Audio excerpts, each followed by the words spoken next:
Magandang umaga mga ka-happy hour. Narito ang mga balita para sa MBC TV Network News Update, 9 AM edition. Boses ng masa, malawakang kilos protesta kontra katiwalian, ikinasa ng mga Pilipino.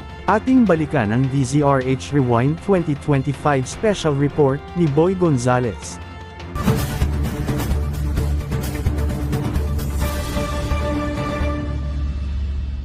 Isa sa pinakamalaki at pinaka-organisadong kilos protesta ngayong taon, ang Rally for Transparency and a Better Democracy na inulunsad ng Iglesia ni Cristo noong Nobyembre.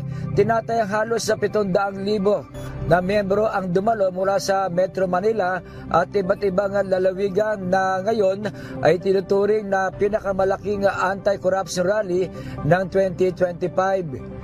November 16, nagtipo ng mga delegado sa Quirino Grandstand upang manawagan ng transparency, accountability, justice, peace at malinaw na investigasyon sa umano'y anomalya sa flood control program at iba pang malalaking infrastructure project.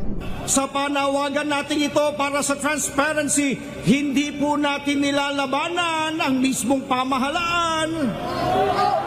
Ang ating nilalabanan ay ang kasinungalingan at kasamaan. Hindi po natin layunin na pabagsakin ang gobyerno bilang institusyon, kundi ano po layunin natin? Palakasin ito sa pamamagitan ng katapatan at accountability o pananagutan. Yan po ang diwa ng ating mga isinusulong. Transparency upang makita ng lahat ng katotohanan. Accountability upang mapanagot ang mga nagkasala at maibalik ang ninakaw sa bayan. Justice upang pairali ng batas ng walang kinikilingan. Baka hindi nila tayo narinig. Baka hindi nila narinig yung panawagan nating transparency, accountability, justice.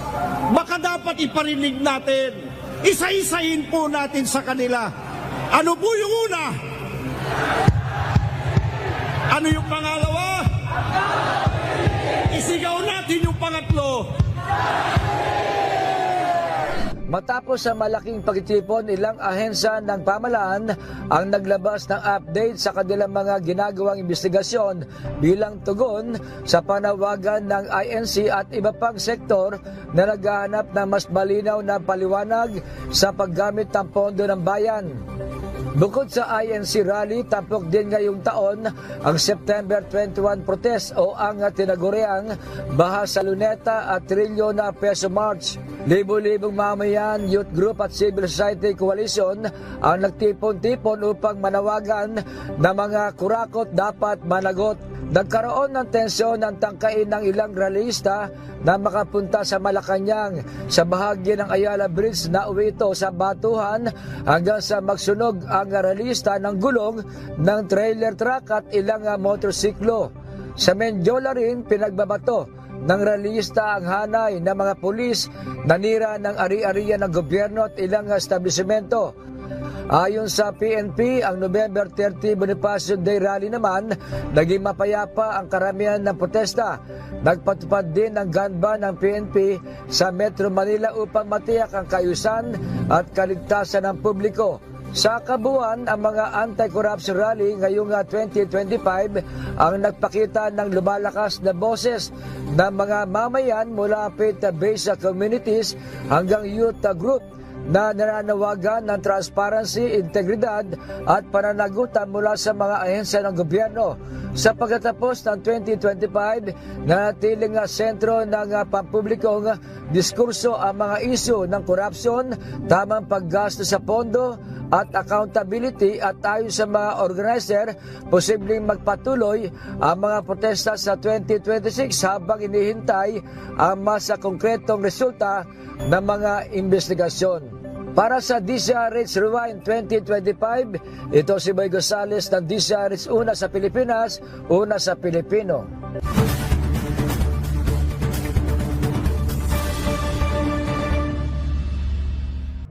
Samantala, posibleng rollback sa presyo ng produktong petrolyo, asahan sa susunod na linggo.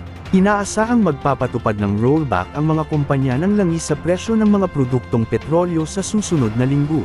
Ayon sa Department of Energy Oil Industry Management Bureau, posibleng bumaba ang presyo ng produktong batay sa 3 araw na mean of flat Singapore trading.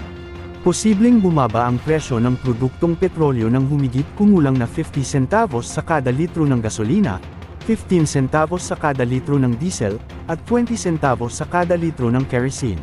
Sinabi ng DOE-OIMB na ang inaasahang rollback ay dulot ng pagluwag ng geopolitical tensions, global oversupply ng langis, mahinang demand mula sa malalaking consumer tulad ng China, at mga pulisya ng OPEC+. Ang opisyal na price adjustment ay karaniwang inaanunsyo ng mga oil company tuwing Lunes, at ipinatutupad kinabukasan. At yan ang mga balita para sa MBC TV Network News Update, 9 AM edition. Abangan ang mga susunod na balitaan mamaya, para sa 10 AM edition.